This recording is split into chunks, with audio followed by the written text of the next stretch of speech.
Janome.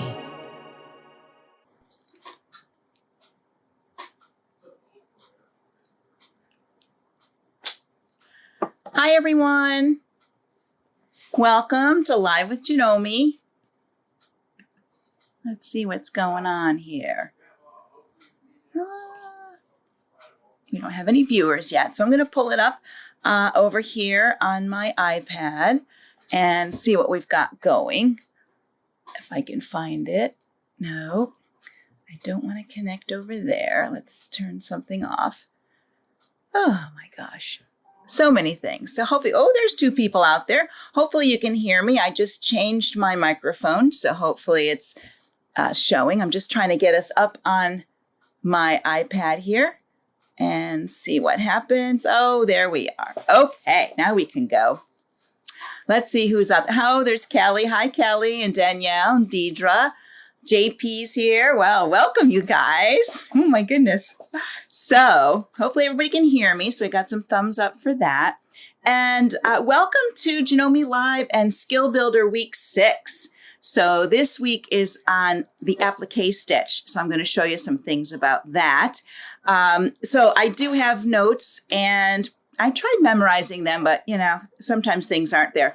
But how this works is we're having a contest with our skill builders and they're running between now and August 24th. And each week we will teach you a new skill. And then what you will do during that week, you can do the skill and have a picture of yourself take a picture of yourself doing the skill, post it in the comments here. And then we're going to pick people out of that for prizes. So, and all the, Danielle's going to post the link where you go to do all that and find out more information. So she'll be posting that in the comments. So watch for that. Let me see if there's anything else in here. I think that's everything. Yeah, so there's some cool prizes. So there's going to be 5 people chosen, and they each win a prize bundle valued at $500, and that includes a free service for the machine at a participating authorized Janome dealer. Ooh, how nice! So that's really fun. So I'd like to see lots of pictures of you guys doing applique in the comments. So I'm going to keep checking back to see that they're there. And before we get too far along, some of you know I mostly do a lot of embroidery, but I used to sew clothing and craft and all that kind of stuff too. So this weekend I made my dress. You can't see all of it. It's just a little shift dress. And I didn't even use a pattern. I made my own pattern from a favorite dress that I've been wearing. Just laid it down on the paper, traced around it, put in pockets and everything. So if I can do it, you guys can do it. So I had a lot of fun using I used my air thread serger, my Cover Pro, and then I did use my CM17 for a couple things too. So there we go. All right, let me check on who's here today. We got lots of people, so that's really, really nice. All right, so what I'm going to do is I want to show you first some feet that you would use with applique and explain a few things with that. Then we're going to go to the screen of the machine and I'm going to talk about the different stitches and some features and things that you can choose on the machine. And some of these things are on all of our machines. Some of them are on our top end, but you can do applique pretty much on any machine. And then at the end, I'm going to do a little bit of stitching to show you maybe turning a corner and that kind of thing. So before we begin, if you're not familiar with applique is doing the stitching like around these pieces. So this is just a shape. And then I did my applique stitch around here. Same thing at this end. This little project is in the MC 15,000 workbook. And then I did some, like I said, you can do them with any stitch. Here is a sample using the variable zigzag. So I sewed, appliqued the green piece onto the blue, and then I created those flowers at the top with my variable zigzag. That's where you plug in your knee lift and you pick this variable zigzag, and you can make the width of your zigzag change by moving your knee lift, which is kind of like patting your head and rubbing your tummy at the same time, which is hard for some people like me. This one is, again, self-guided in the machine. there's a little bit of a stitch. This is raw edge applique. And we stuck that down with a fusible under there first to hold it in place. Then we did the stitching around it. This one, because I'm an embroiderer, this is done in the hoop. And many of us have done applique in the hoop. And see, even there you can use decorative stitches. I have one more, well, two more actually. This one here is done in the embroidery machine as well. And I cut my shapes. You can see you can use decorative stitches for your applique as well. And I cut those shapes on the digital cutter. The last one I want to show you is something I'm going to be, I'm using this as I go along in some projects, so you're going to see this again. But I'm working on this piece here. And this is reverse applique. And how that works is I laid down the Janome print fabric, and then on top of it, I put the red fabric. And then I stitched this design. This is stitched in, this part's done in the embroidery machine, and I'll be showing that later on in a different episode. And then you cut away, I'll get close this way. Then you can cut away your sections. Maybe it's this side. There we go. Then you just cut away the parts and reveal your fabric underneath. So the center of this is done in the embroidery machine, but on the outside, once I got it done, I drew the line here and a line about 3/4 of an inch or 1.25 inches away. And then I stitched on those lines with my buttonhole stitch. So machine applique. And then I cut away the fabric there. Now I have my piping added on here too. I did this with the Janome piping foot. So it's going to look kind of like this when we get done, up to your corners. And I'll be doing something with the back. Well, it's going to be a pillow, so the back will be done. But I got a couple of little exercises as we go along. So it's one of those projects that I build as we go. Let me double check for any comments or questions. If you have any, please be sure to post them. There's people there that can answer them. I have people. And I can answer them too. I usually go back afterwards and I can answer them. If we don't get to your question, post it again and we can always answer it then. Facebook is really funny. You probably know this. The comments are there. We might have 100 or 200 comments but they only let you see 50 of them. And then I'll come back at another time and there'll be different comments there. So I don't know. Facebook is a funny thing. So if you don't hear from us and just post another question and we'll be sure to try to answer it that way. All right. So the next thing I'm going to do is I'm going to go over to the machine and I'm going to talk about feet first and stitches. And then we'll do a little sample stitching on there too. So let me get the camera up for that. Here we go. All right. So here we are with feet. And I'm going to put my machine, there we go, a little bit of light on the subject. So starting over here, this one here, this is the standard A foot. Everybody's familiar with that. Okay, it has that little button on the back for locking. It's all flat on the bottom. It's smooth across the bottom. It does have a little opening there, but basically you use this for all your seaming. You wouldn't really use it for decorative stitching. You would want to, and you could do it for applique if you needed to, but these 2 feet right here are really handy for decorative stitching and applique. Most of our machines come with the F foot with the little bar across the front and the little center mark. And this is the open F. This is F2, which is open. So this is an optional foot for some machines. And then what makes them different is they have a channel right under here so that as you're stitching, your stitches will slide right under there. And so to show you this, let me just move this over. Let's just pretend these were stitches. All right, and my foot, my A foot, when it's on there, watch what happens. They don't slide under that foot very well. So I wouldn't really want to use that for if I was doing a lot of decorative stitching, I would not want to use that or applique. So when I use this one, it has a channel there and watch what happens. It doesn't move. Same with this one, it has that channel. So that's for your stitches to glide under there, just like that. So they glide under there. They have a little bit, it's hard to show that little ridge, but they have a little scoped out part underneath here. All right, and the last one over here, I'll bring it back in. This one here, this is an applique foot. This is the AP foot right here. And right off the bat, you want to look at this. I'm going to turn it sideways. It's smaller than your standard, it's shorter than your standard foot, right? Can you see that there? How much the F foot is longer. It does scoop up like your F foot, and it has the 2 bars on it. And what that does is when you put this on your foot, on your ankle back here, you put the back part on first, and then you snap up the front. And what that does is it raises up the back. It has a little channel itself. It raises up the back of that foot just a little bit so that when you're going around corners, it doesn't drag. So you're really only using this front part of the foot. This part is going to be on your fabric where my finger is. This part's raised up. And you can see I can put my little piece under there like that. So it makes it easier to turn a corner because you're only turning this much of the foot rather than dragging around all of the foot, which is nice. And it does have on the front, which is always hard to show plastic, one of our clear feet because it's just the lighting and all. But there are some markings on the front to align your needle with for doing your stitch.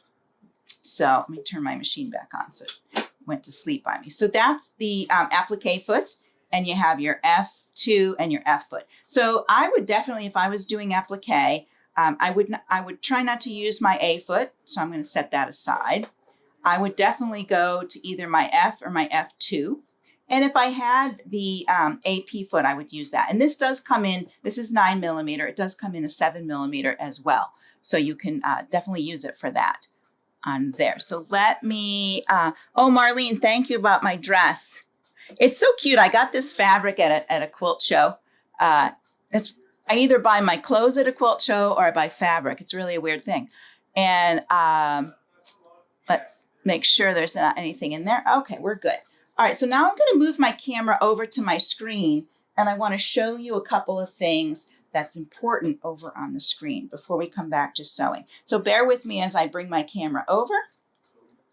Try not to shake it too much, and I'm going to move back just a little bit. I think I'm zoomed in here, so I'm going to see if I can, there we go, zoom out. Get my camera there, and try to show the whole screen. It's hard to get the whole screen and get you guys close. There we go.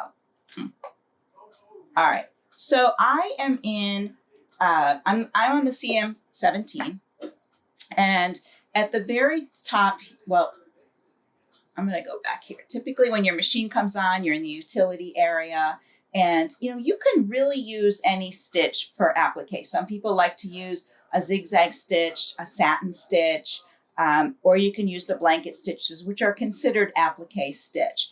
And in your machine, you would find those underneath your decorative stitch tab. And on the CM17, our tabs come up right here. So you just navigate to where your applique stitches are, and it opens up right here. There's 2 pages of applique stitches. And these are basically all the blanket type stitches.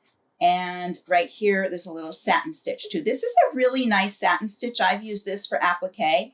It's not a thick, you can make it thicker because of course you can change your length and width down here, but you don't have to. It makes a nice flat zigzag stitch over your edges of your applique if you're doing an applique. So I'm gonna let the camera sit down just a little bit because we really wanna look at the bottom down here.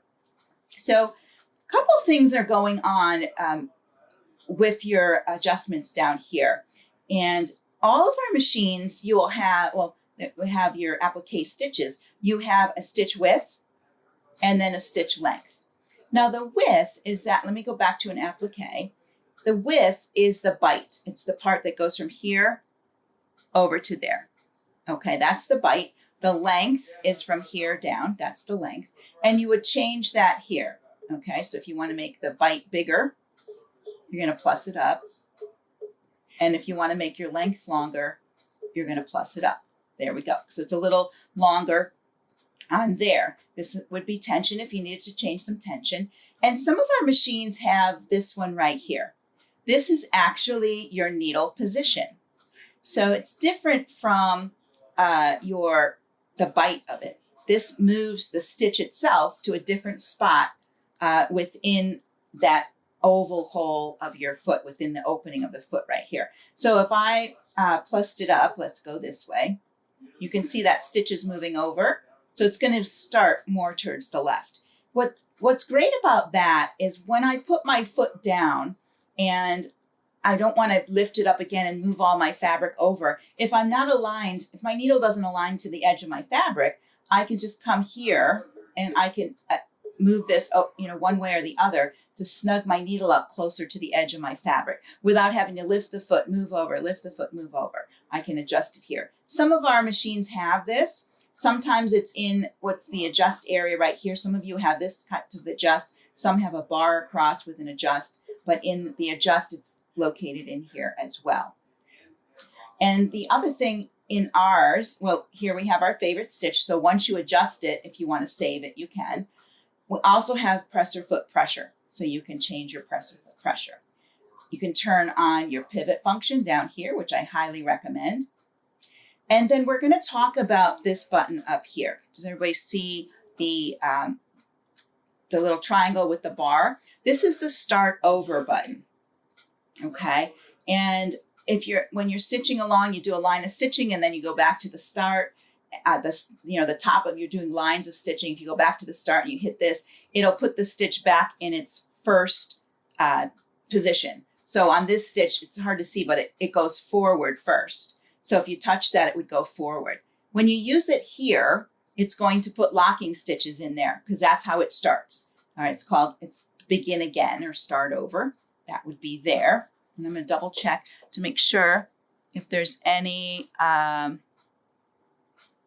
Erlene, very good. So you do have some of these features on your S7 and same with your S9. Let's see if there's anything else. Oh yeah, there's a satin stitch there's a same stitch on the 15,000, Gina. Or you can use the satin stitch tab. If you go through under decorative stitches, you'll find satin stitches. You can use one of those, or you can use your zigzag and tighten your zigzag up and make your zigzag wider. But I always go to a stitch that's sort of preset. For me, I don't know, it's quicker and easier, I think. So that would be using one of these. The last thing on this screen I want to show you are the M, the R, and the L. What that means is this one is in the middle. So I'm going to put it back. It's in the middle of your foot area. This one is going to start over on the right. So it came over to the right. And this one starts over on the left and jumps over to the right. So depending on where you're appliquing, you have choices, some auto choices of what to do, of where to put that stitch. You can also mirror image down here. And you can add, this one gives you the option to add a locking stitch on there if you need to add an extra locking stitch. All right, so let's see what's going on down here. All right, we look good there. So the other thing I want to show you is some of our machines have sewing applications. So sewing applications on this machine is under our house, and under our other machines, it's under the t-shirt. So if you want to go there, and here's sewing applications. And what I like to call these, they're quick settings for, or sewing helpers for different things that you're going to be doing. So in this machine, we have them for sewing, for quilting, and we have for specialty feet on here too. So I did show you the applique foot. So that's a specialty foot. If I wanted to, I could just come in here and I would choose applique. It's only going to give me, again, the applique type stitches, and then it has a one of these is a zigzag, I think, or maybe I'm wrong. Oh, this one here has the zigzag in the stitch with it. So you could pick these here and use your applique foot. It's showing your applique foot there. And when you go into your sewing applications, you get another tool. At the bottom, you're getting this tool here. This is called the cornering tool. And when I turn it on, you'll have to see up, this changes up there. So I'm going to touch it and I turned it on. And what that's going to do is if I turn a corner and, if I stop and turn a corner, it's going to start my stitch over, but not add those locking stitches like it would if I just, let's turn it off, if I just used that when I turned the corner. All right, so that's the big difference. It doesn't add that bulk to the bottom on there when you use that. If you didn't have specialty feet, you may have in sewing applications, you may have an applique tab, whether it's under the regular or under quilting. They've sort of spread it out a little bit now. Again, same types of things here. This one gives you a zigzag stitch on there. There's the blanket. There's an applique. And the difference between these two, if you can see it on the screen, the applique has more stitches in the length part, is it the forward moving part, and then the blanket stitch just has a couple little stitches and a small bite. So it sort of, if you wanted to do invisible applique, I think that's what it's called, you can do, you can use one of the blanket stitch. And this is blanket stitch in the right position. And there's just two different zigzags in here. And again, you can adjust all of that down in here, okay? So I'm going to turn on my cornering, and I'm going to move my camera over to my machine here. Let's see if I can get it over here. All right, and let me move these guys out of the way. And I am going to put my applique foot on so you can see how it goes on. What you're going to do is, hang on one second as I get things in the way here. You're going to put it up on the back of your foot. There's like a little opening back there, and then I just push up like that. We have a couple of feet that are like that. All right, so let me zoom in, and I'll turn my camera down a little bit more and zoom in a bit more so you guys, I'll show that again. It pops off this way. So it's going to go up on the back and then just lift up. And see, I got my thread in there, so I want to take that out. Don't get your thread caught under there because it's not going to help you. There we go. Put that under there and lift up. So there we go. All right. And of course, you can use different types of thread when you're doing your applique. You might want to try some of the heavier weight threads. They make some nice finishes on there. And of course, you always want to change your needle to match your thread, so your thread will flow through that eye of the needle better. So make sure you're doing that. All right, so let me go this way. I'm going to bring up my little heart. And I'm going to pick applique stitch over here. It's the middle one. And I have turned on the corner. And I'm going to stitch down to here. And then I'm going to touch my my begin again piece and then stitch back up this way. So here we go. So what I was talking about moving your needle, when I go to put this down, you can see when I lower my needle, it's not that close to my fabric. So I would want to use that feature, bring my needle back up, where I could move my needle over. So it's hard to see, but my needle is moving over a little bit. I want it to line up with just with the edge. So I'm going to put that, there it is. All right, so here we go. And I have it on the slow side of things. And I'm actually, let me stop a minute because I want to go slower. I have to lean over the camera, so it's always a little challenge here. Let's go a little bit faster. I'm using my start stop button. And I'm going to watch it, and I'm going to try to stop right at the point. There it is, right at the point. Now, you know, back in the old days when I would do applique, when I would be counting the forward, backward, did it go, you know, it goes forward, backward, bite, forward.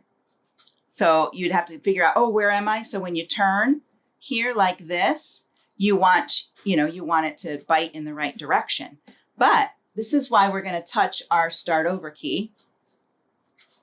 And I'm going to start again. And it's going to go forward. See how it went forward? It didn't bite to the side. And because I have my applique foot on, I can just gently bring my fabric around like this.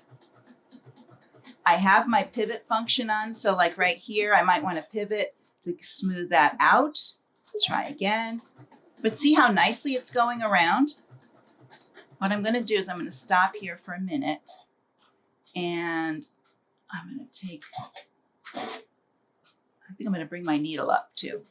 I'm going to try something dicey right in the middle. I'm going to take this foot off so you can see the difference a foot makes. Maybe I'll use this one.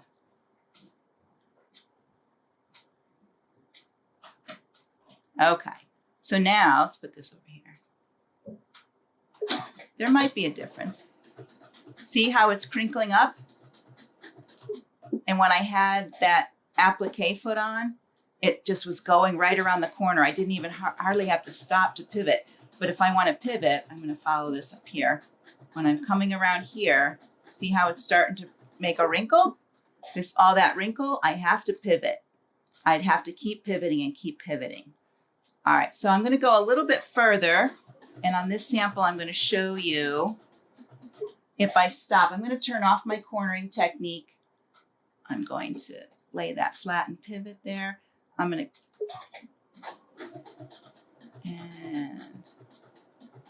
to stop.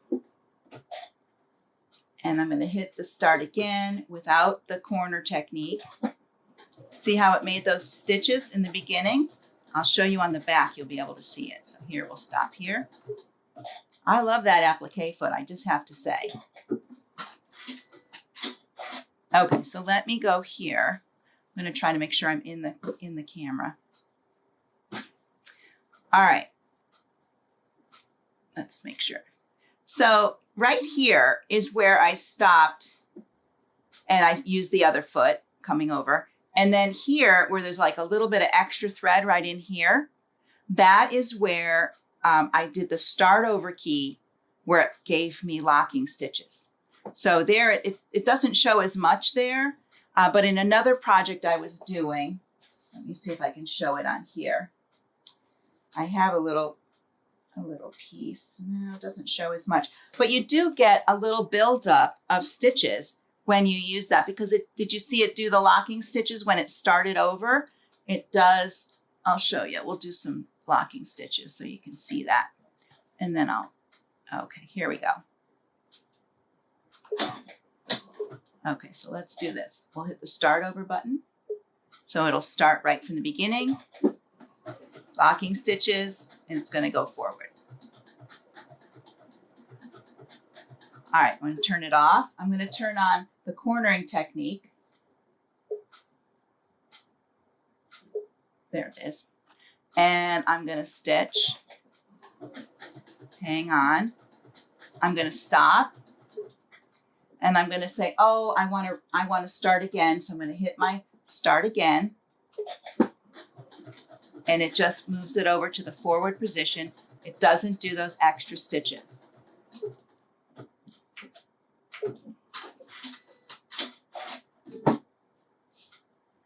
So right here, there were some extra stitches in that part of it.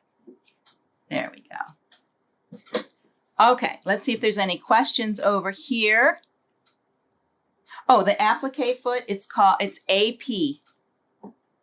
It's AP. I don't know if you can see that. I tried with the paper and all kinds of things today to figure out. I don't think it's going to show, but it's an AP foot, applique, AP. There you go. Oh, you can see it pretty well on there. Okay. Actually, that's looking pretty good. So I can show you. You can see the lines in the front here for aligning your needle. And when you flip it to the back, I'll hold it sideways. There's a little channel right here. And then you can barely see the front of the foot is thicker than the back part. And that's the part that sticks up off your fabric. But it does make a great difference, you know, of using that. I mean, I used this foot for years. I used my my F or my F2 foot for years and years and years until I saw the applique foot. I'm not sure if it's recently in the last, 5-10 years, or we've had it a long time. And I just, how you just see things and you're like, ooh, I'm going to use that. So there's your applique foot. Let me see what else is here. Yep, it is, Christina. You know, you saw when I was going around that curve how much easier it was. It didn't wrinkle the fabric. I could just continue to sew. I don't have to pivot, pivot, pivot. And I'm going to go back to the camera here. Let's see here. All right. Okay, so how's everybody? The one thing I'm going to show on my sample with the cornering technique, that fact that the stitch, when you restart it, even when you use the one with the locking stitches, it's going to restart it with locking stitches and then come forward. So it will have a little bit of a buildup on the back. But I'm looking for my little sample here. The one thing about using the start over, either with the cornering technique or the other, it makes the stitch go forward. So remember I was saying about what, you know, I used to count like, okay, forward, backward, forward, bite, forward, backward, forward, bite. And then when it was here, I'd be, okay, is it going to come back here and then go forward? How many forwards are there? So you'd know when you got to this corner, if you were at the corner and you happen to start out in the fabric, where it was going to go. With the begin again, or using it with the cornering technique, let me get it up close so you can see. When you do the begin again or the cornering technique, you don't get some weird pieces. I'm even up here on my triangles. They kind of, see how that you can make them turn. They make the corners much nicer when you're going around. And it's hard to show that my thread doesn't show as well. There's one over here on the far side. There we go. So that begin again is great. And if you have the cornering technique, definitely use that because it's going to continue stitching. It's not going to stop and do locking stitches and then come forward. Okay, that's the big difference on those. Let me double check to see if there's any questions at the end. Erlene, what machine if you have the Applique Foot comes in both. This is the 9mm. That's the width here. Okay, that's 9mm. And our S7, S9, 9450, 6700, 15,000, 14,000, the CM17, the M7, those are all 9mm machines. They would take this one. There is a 7mm one available as well. So you could get the 7mm. I think I had the 7mm first because I have a 7700 and I think I used it there first. So this is a great foot to use. So check in with your dealer on that part of it. And if you have it, remember for our contest, take a picture of what you're working on and, snap a picture and then follow the link to post it in the right place. And good luck on the contest. Let me see what else is here. So the M7, yes, the M7, I have to think because I had it one briefly, has applique stitches. I don't think the M7 does it have the t-shirt? If you have the little t-shirt icon, you have sewing applications, but it doesn't really matter. If you go to your applique stitches, you'll see at the bottom the different choices that you have on there. Yes, I was doing raw edge applique on the flower, and this little sample here. This was all raw edge applique on there, and I don't even think I didn't even use a fusible under there. A lot of times when I do raw edge, I'll use a fusible to hold it down, and then I'll do my stitching. You always want to use, if you use a fusible, one that's sew through, like. There's heat and bond light, and then there's heat and bond heavy. If you use the heavy, that's where it's going to gum up your needle, okay? And they do have, Janome has them and Oregon needles have them, the anti-glue needle. So it has something on it so it doesn't stick in if you're using fusibles, it doesn't stick into that on that part of it. So we've got that. And so on my, the Skyline 7, yes, that is a 9mm machine. And no, the 15,000 did not come with the applique foot. It's an optional foot. And you can double check, look in the front of your manual. You can double check to see if it's there. I'm pretty sure it didn't come with it. The other thing I was going to say is the little project that I did here. This is called reverse applique. And I may just leave this one where is it this way? It's always backwards for me. I may leave the one on this side like this, like this. I think it looks kind of interesting, though I may cut it all open, but I left it so I could show you trimming that later. So I'm going to show you how to create this when we do a reverse applique on the sewing machine, on the embroidery machine. You can do reverse applique with your sewing machine also. You can just trace the design on your fabric, layer your two fabrics. I layered, the red, then the black, and then a piece of batting, and then I did my stitching. And then I started to cut away the parts that I didn't want, which I really like. Now I could have done this because it's raw. I could have done the little satin stitch on there and it would cover up the stitches a little bit better. I could always, after I trim it now, if I don't like that raw edge, I could carefully go back with a bit of a tiny zigzag stitch on there to hold that down if I wanted to, that kind of stuff. So, yep, S9 too. S9. I think I forgot to say that. Let's see. Yep, I think we're all caught up. All right, everyone. Oh my gosh, I think I should get a medal today, a gold star. I'm done in 36 minutes. How could that be? Any more questions on applique or the contest or anything like that? I'll be back tomorrow, same place. And I'm doing, on the embroidery side tomorrow, I'm doing a quick gift for a wedding. And it's going to be something, of course, we do it in the embroidery machine and we're going to use our artistic digitizer software. But check in always because, I always think, even though I've done it in my embroidery machine, there's ways to do it with just a sewing machine. So I don't count anybody out. I think everybody can participate. All right, everyone. What is a satin stitch? Oh, Joanne, a satin stitch is a stitch, that goes back and forth, close, like a zigzag stitch, but it's close together. So it makes a satin look. Let me see if I have something with satin stitch in this sample. I don't think so, because I did all of these. Yeah, wait a minute, one more. Let me go here. So satin stitch is similar to this look here, those spines. Though I did those with variable zigzag, but that would be your satin stitch. You know how when you have letters that are satin stitched down, this is a satin stitch right here. It looks kind of satiny when it's done. Yes, you want to take a picture of you working on an applique project, and then you can post it to the page. I lost my notes, so they're here somewhere. All right, so you can check. There's a link in there so you can check to see where you go with that. And hopefully you'll tune in tomorrow for a quick gift for a wedding. Everybody have a great day. I'll see you again. Bye for now. Thanks for stopping.